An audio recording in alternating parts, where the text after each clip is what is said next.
In the first 3 seconds of meeting you, a trained observer already knows something about you that you don't want them to know. Not because they read your mind, because they read your face. A flicker so fast most people miss it completely. It's called a micro-expression, and it lasts less than half a second. But in that half a second, the truth leaks out. Today, you're going to learn how to see it. Most people think lying is about words. It's not. Words are easy to control. Your face is not. When someone tells you a comfortable lie, their conscious mind builds the sentence carefully. But their face moves first, on its own, before the sentence even finishes forming. That gap between the face and the words is where the truth hides. Behavioral analysts at the highest level know this gap exists, and they train for years to catch it. You don't need years. You need to know exactly where to look. Let that sink in for a moment. Here's the first tell. Watch the eyebrows, not the mouth.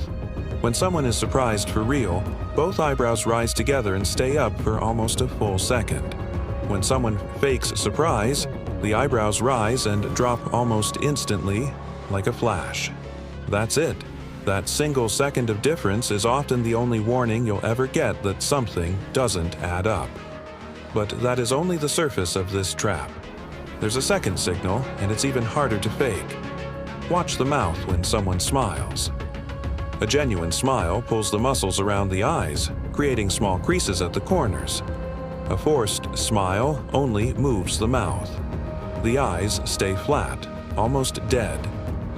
Researchers call this a Duchenne smile, named after the scientist who first mapped it. You felt this before without knowing why. Someone smiled at you and something felt off. Now you know exactly what your gut was picking up on. Read that again in your memory. Think of the last time someone's smile didn't sit right with you.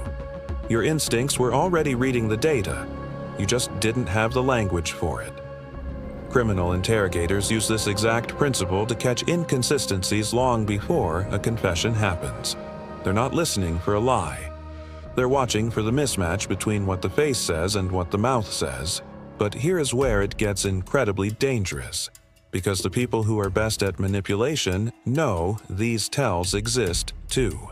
And they've trained themselves to fake the eyebrows, fake the eye creases, fake almost everything on this list. So how do you catch someone who has actually practiced deception? You stop watching the face. You start watching the baseline. This is the third psychological trigger is why most intelligent people get fooled. They look for signs of lying, as if lying has one universal look. It doesn't. What you need is a person's baseline, their normal behavior when they have nothing to hide, their normal blink rate, their normal hand movement, their normal pace of speech. Once you know someone's baseline, deviation is what gives them away, not any single gesture in isolation.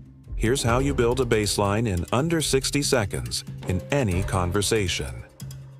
Ask a low-stakes question first. Something with an easy, comfortable answer. How was your weekend? Watch how they answer it. Notice the blink rate, the hand position, the pace. That's your baseline. Now ask the real question, the one that matters. If their blink rate spikes, if their hands suddenly still or suddenly speed up, if their pace changes, you're not looking at a lie necessarily. You're looking at stress, and stress in that context tells you where to look closer. Let that sink in for a moment. There is one specific word that instantly disarms a narcissist mid-manipulation, and almost no one uses it, because almost no one knows it exists. But before I give you that word, you need one more piece of the picture, because using it without context is useless. Watch the feet. This is the tell almost nobody checks, and it's the most honest part of the body, because people never think to control it. When someone is engaged and comfortable with you, their feet point toward you.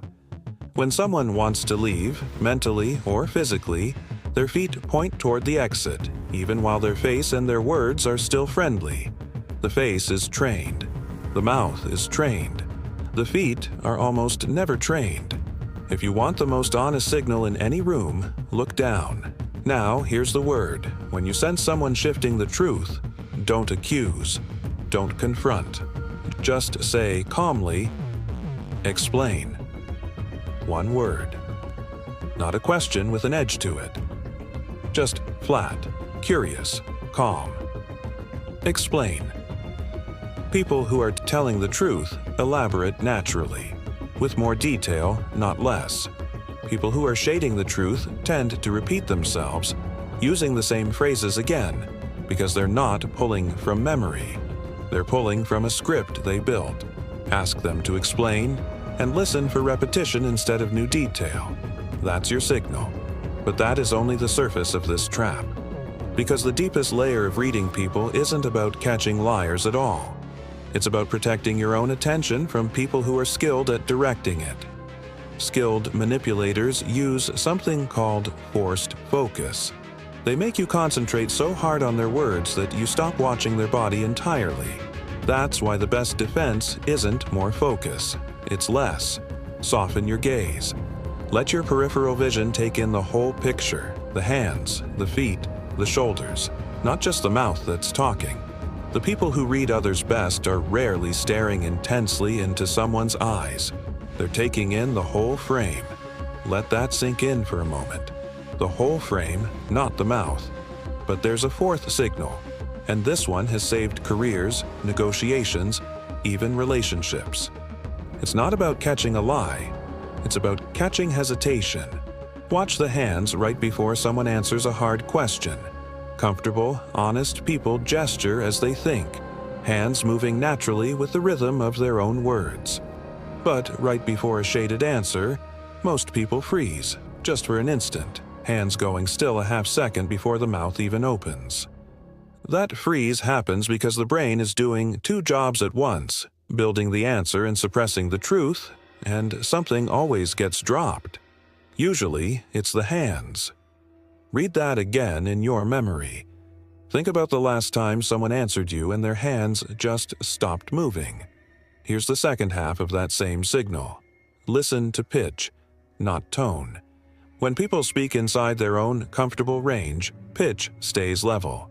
Under sudden pressure, without meaning to, pitch rises slightly, especially at the end of a sentence, turning a statement into something that almost sounds like a question. I was at the store becomes I was at the store.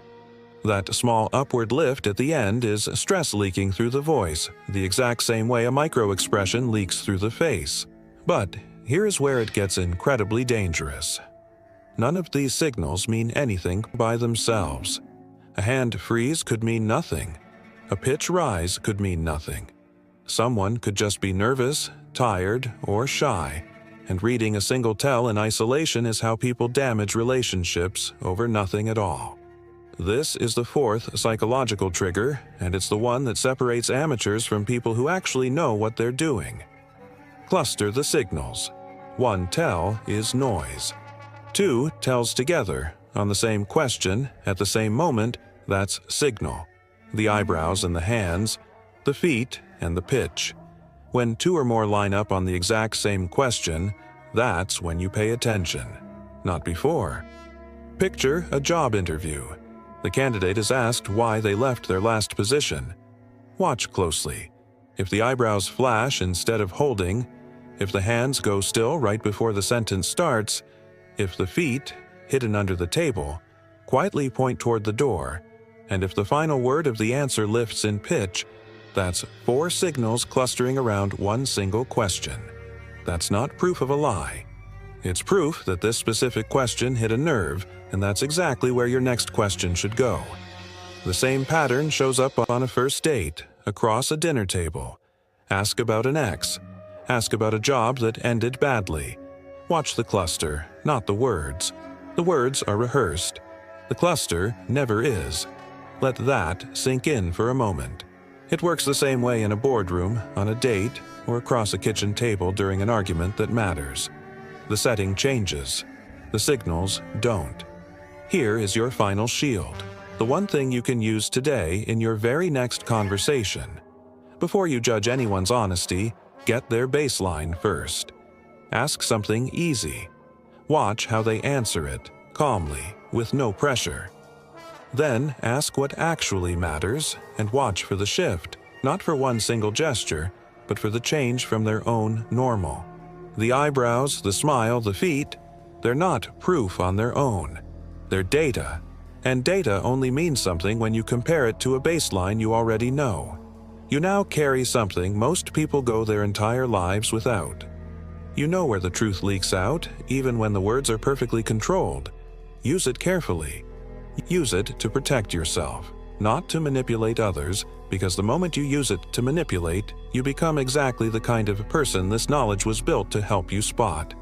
If you want to unmask the hidden patterns around you, subscribe to Control Your Reality.